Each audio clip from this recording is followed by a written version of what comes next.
We had so much fun. You know what? Let's do it for episode 2. Welcome to episode 2 of what we hope will be a new weekly tradition for you. This is the Bark Tank, everybody. My name is Andrew Siciliano. I'm the radio play-by-play voice of the Cleveland Browns alongside Nathan Zagura and Gerard Cherry. We bring you wherever it is the Browns are playing, your radio play-by-play for hopefully what is a good 3.5-hour island of fun and happiness every single week. Obviously, it has not gone that way the last couple of weeks. We sit here today on the Monday after. For me, and I know people look at week 1 because the expectations were so high and 8 months to prep. But for me, week 5 was the biggest gut punch of them all.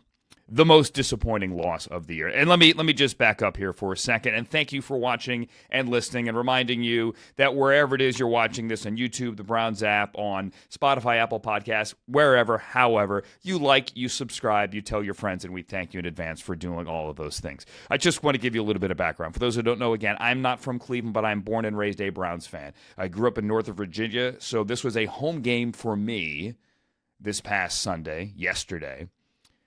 And when I am in the booth, I am one of you. I am. You hear my frustration. Sometimes they come through a little bit more than I intend. You hear my joy. Sometimes my voice cracks. I apologize to Rodney McLeod Saturday evening at the hotel for my voice cracking. I'm too hard on myself. On his scoop and score in Vegas week 4. But you're always going to get the real me, okay?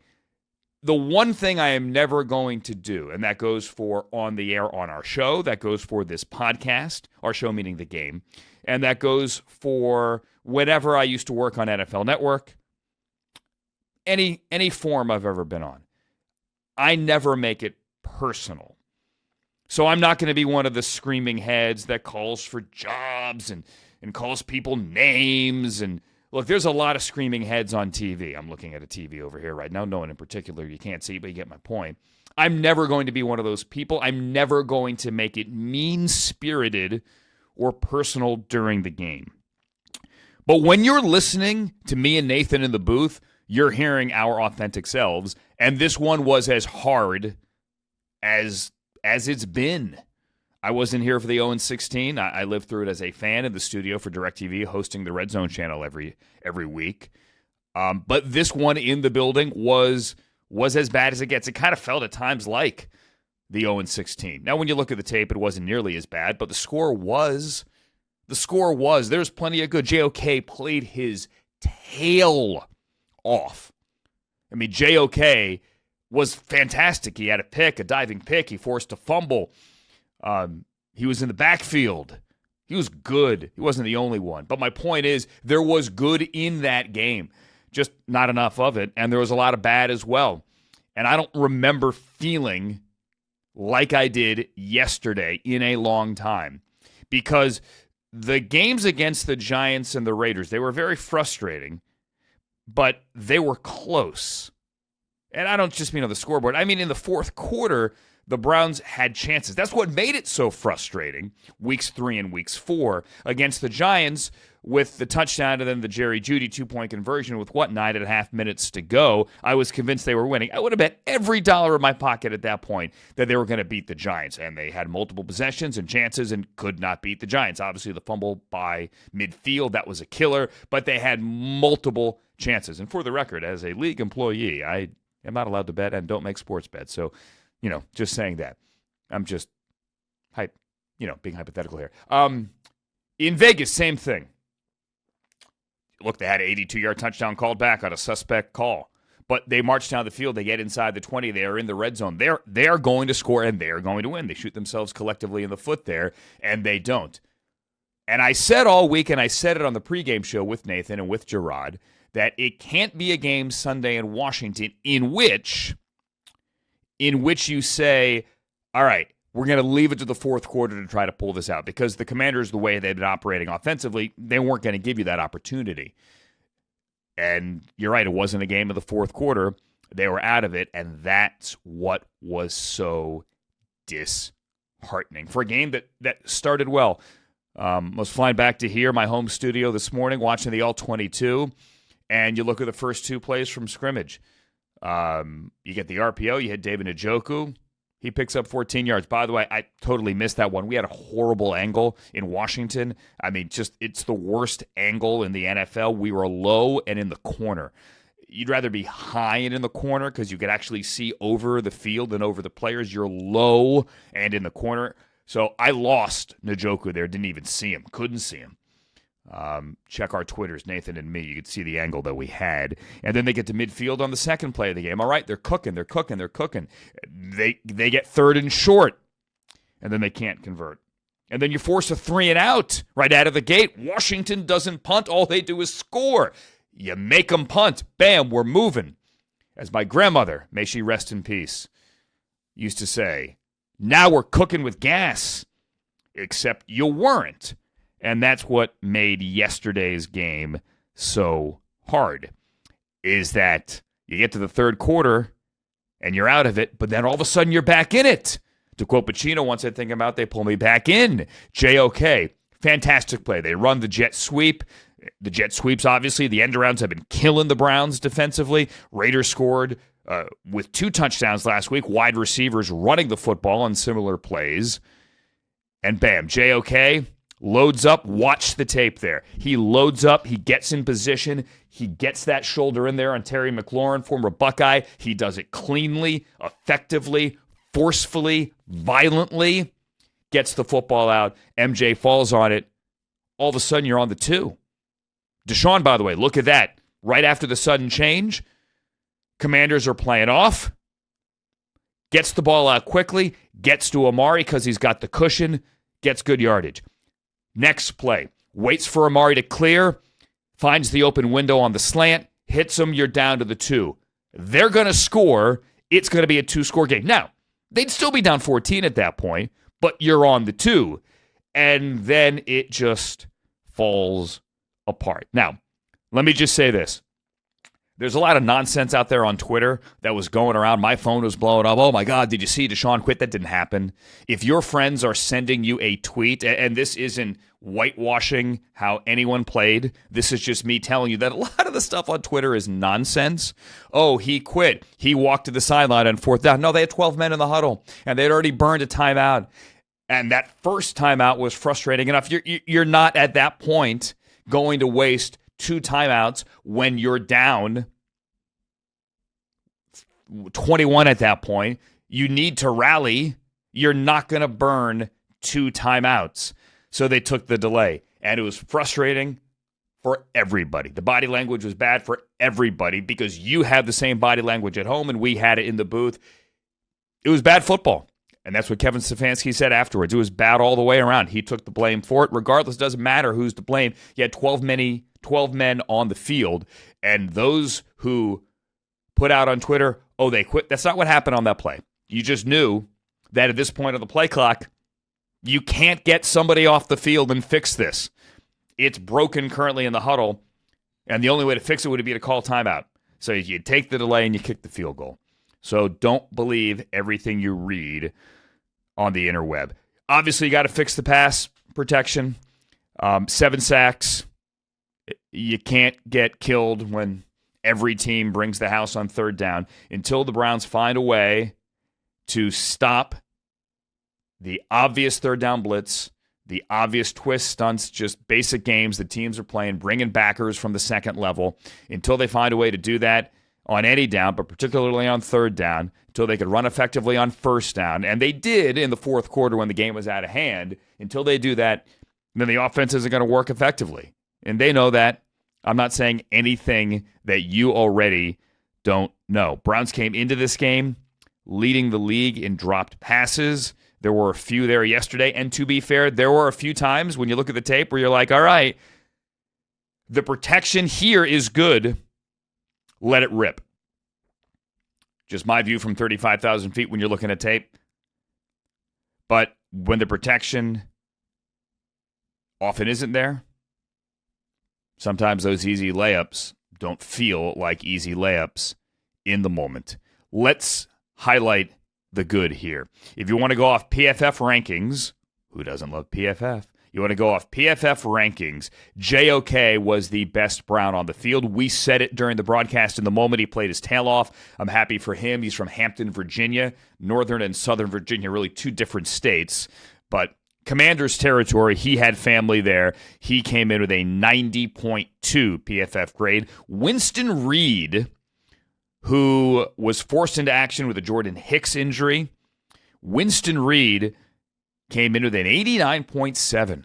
Nice for the young man from Weber State wearing 59. Myles Garrett, who did not technically record a stat, had a PFF grade of 74.7. Devin Bush led the team in tackles, had a 71.7. Za'Darius had a sack, 70.7.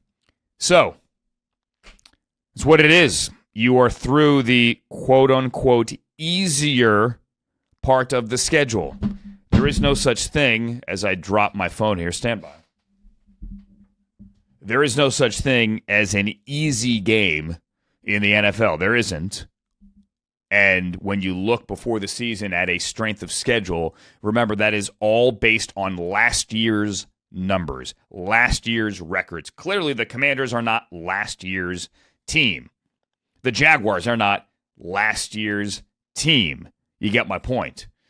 A lot of teams are not last year's team. The Browns also not last year's team. None of that carries over. So strength of schedule, it's a very fluid thing. But now the schedule gets tough. We'll get to the Eagles coming up in a second. The Browns needed more wins. Greg Newsome said Monday morning, the season ain't over because 1-4 teams have made the playoffs. Yes, they have. And I would say most importantly that the season isn't over because it's not over. Okay? At 1-4, you still have 12 more of these to go. And it's going to feel a lot better next week if you could beat the Eagles. And then you say, hey, we have 3 games in a row at home, upon which maybe you can stack some wins. You can't look at that yet. You can only look at this one. Cool? And this one, honestly, time to flush it. You look at the tape on Monday, and then you move on. But it is not a move on as in forget it. It's a move on as in you gotta make it better. And throughout the game, Nathan and I, especially in the fourth quarter, were looking at each other, and the conversation was, well, what do you do? Like, what do you change? I wanted to see, and I thought they should have done this. I was in favor, let me phrase it that way, of seeing Jameis Winston a little bit earlier just to protect Deshaun. Right? Look, the game was over. They weren't going to rally at that point. It would have been a long shot, even though, look, I know Miami, that is the Hurricanes, rallied from down 25 at Cal while most of us were sleeping on Saturday evening, and they pulled off the miracle at Berkeley. But I would have done it just to protect Deshaun. He was getting killed. He's leading the league in sacks taken. He's on record to set a new NFL mark for sacks taken to demolish David Carr's old record. I would have gotten him out of there a little bit sooner. Obviously, Jameis finished the game right around the 2-minute warning. He got in there. Stefanski intimated that they were talking about that. Actually, not intimated. He said after the game they were talking about that in the fourth quarter. A little bit earlier, they finally did it there on that final possession. What else could you have done? Could you put Michael Dunn in at right guard? He was up and active, and much like JOK, playing in front of friends and family. He is from Bethesda, Maryland, right around the corner from now what's known as Northwest Stadium, University of Maryland. Could you have put him in there? Maybe. He obviously was active for the first time. Don't know how healthy he is, but he was in uniform. Maybe you could have put him in at right guard. Would that have changed anything? A little bit, maybe. I don't know. But the question I keep getting from Browns fans is, well, what do you change? Can't tell you. That is above my pay grade. But obviously, they're working hard to do that. And you can only look to the next game and try to win that next game. Giving a healthy pause there. All right. Let's go around the league and let's start in the AFC North. And I want to use the Bengals here as an example. And we're going to try to tie this to the Browns here, of it's not all about the quarterback play. because clearly Deshaun Watson hasn't played as well as he wants to play. Any of us expected him to play, but it goes collectively here. It's not just the quarterback. The quarterback takes the blame. Deshaun in Vegas, if that 82-yard touchdown counts, they win the game. He has over 300 yards. It's a lot rosier picture. But anyway, let's use Joe Burrow here. So the Bengals blow a big fourth quarter lead, double-digit lead. The Ravens rally back, and the Ravens win in overtime. And the Bengals now, like the Browns, are 1-4. But to show you that it's not all about the quarterback, Joe Burrow, how about this from my good friend Tony at NFL Network, at NFL Research, who does amazing work there. Tony points out, and he tweeted this, Joe Burrow has the highest completion percentage, it's 72.3, and the highest passer rating, 113.6, by any quarterback to start a season when that team is 1-4 ever. I'll put it in English. Joe Burrow is the best 1-4 quarterback of all time, but they're still 1-4. Now, they could only track this back to 1950 for a lot of NFL stats. You go back to only 1950 because some things, they simply don't have all the data, right? They have touchdowns and yards, but some of the other stuff they can't actually track, like passer rating beyond 1950. So even though he is playing lights out, and he said coming into this week that I have to play perfect for us to win, even though he is playing lights out, and he played nearly a perfect game, but he threw the late pick to Marlon Humphrey, and that turned out to be deadly, they are still 1-4. So it's not all about the quarterback. Give you another example. The Buffalo Bills. 2 weeks ago, Josh Allen's the MVP, and I still think he could be and should be in the MVP conversation. They didn't need Stephon Diggs. They're going to spread the ball around. Everybody's happy. All these wide receivers and playmakers are eating. We're good. We're rolling. Now look at it. They lose in Houston. Josh Allen was 9 of 30. 9 of 30. The Bills threw the ball 3 times when the Texans were out of timeouts and then punted, took only 16 seconds off the clock in the final minute, and gave C.J. Stroud and Kaimi Fairbairn a chance to win the game. And they did on a 59-yard field goal. And the conversation today for my good friend Peter Schrager on GMFB is, well, maybe they need Stephon Diggs at a legit number 1. Now, Khalil Shakir didn't play on Sunday. He is their number 1 for now, although he's not your classic number 1, but he's getting a lot of catches, a lot of targets. Without him, they're a different team. But now it's like, well, Josh Allen can't do it all by himself. I'm just saying, it's a week-by-week league, and little tweaks and little changes and a little bit of momentum can change everything. Everything. And take the Buffalo Bills, for example, because I still think they're a really good team. Look at the Cardinals last week. Cardinals were beaten badly by Jaden Daniels and the Commanders. What do? They go into San Francisco and they beat the 49ers 24-23. It can change that quickly. A couple of weeks ago, Bo Nix was being laughed at. If you believe, and I do, my good friend James Palmer, who reported that he was at a game and the opposing DBs were laughing at how simplistic the offense was for Bo Nix. In other words, they stripped it down and they knew what they were doing. Well, they won again. And the Broncos are now 3-2. They beat the Raiders.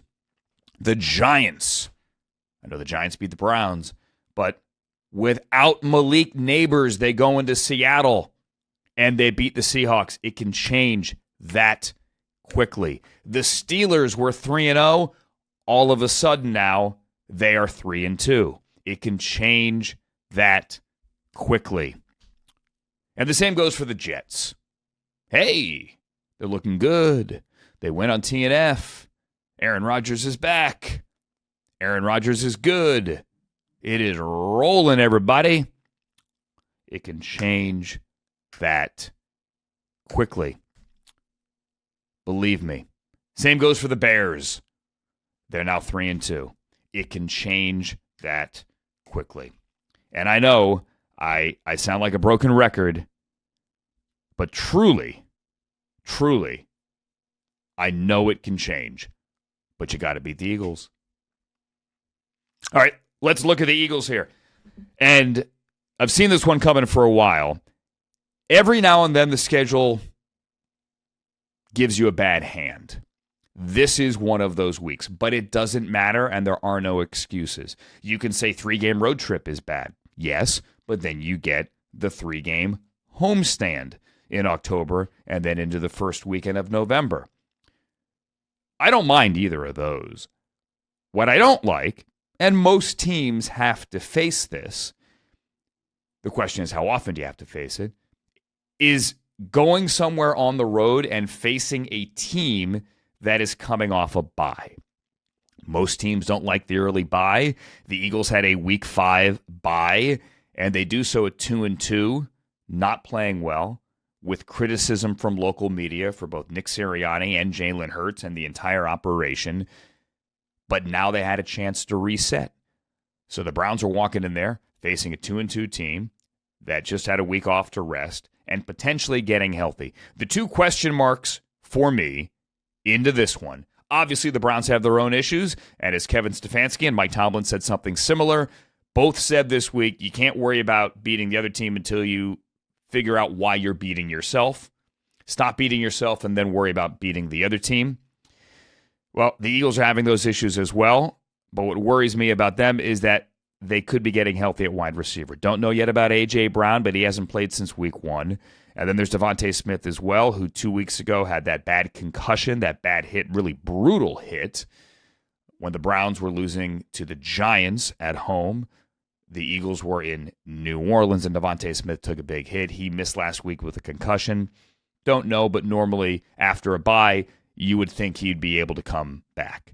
The Browns also here face another mobile quarterback, a team that likes to run the ball, a team that uses a lot of RPOs, but not nearly as many as last year, now that Kellen Moore is the quarterback. So you got to be ready for the quarterback run game, as the Browns have had to be ready the last 3 weeks, even going back to Gardner Minshew. Not necessarily Jaden Daniels. That kid is special.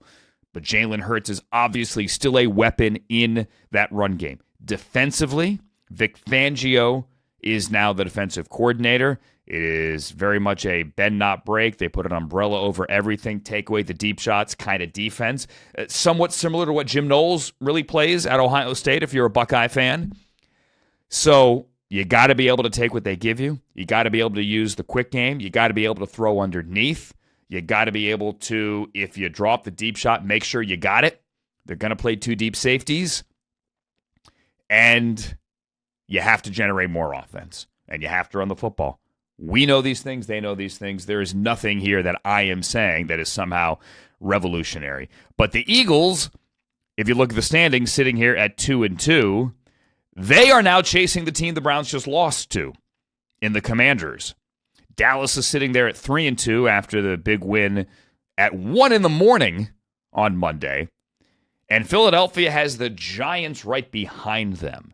So this is a team that the Browns are facing that is not only rested and trying to get healthy, but badly needs to come out of here with a victory. So that's what you're walking into next week. And then the 3-game homestand, which I'm excited for. I'm going to be in Cleveland for that 3-game homestand, staying there, and setting up shop. So another one of these, the Bark Tank, next week after the Eagles game, here from the home studio, and then moving in to the Cross Country Mortgage campus for a couple there as well. This has been the Bark Tank, everybody. As always, I try to be honest with you. Sometimes I get animated. Sometimes I sound disappointed or way too excited in the booth, but that is just me. And I hope that through 5 weeks, that's the one thing I can convey to you, the fan. I am one of you, and I am doing my best to tell you and bring you and to paint that picture, everything that is happening on that field. I'm living and dying with this team just like you. And I'm so happy and so honored to be in this chair. I can't say that enough. I'm going to keep saying it. And I'm also happy and honored that you chose to listen to episode 2 of The Bark Tank. Let's subscribe and tell your friends and like and make it a weekly tradition. All right? All right. So long, everybody. Good luck in Philly. Talk to you next week.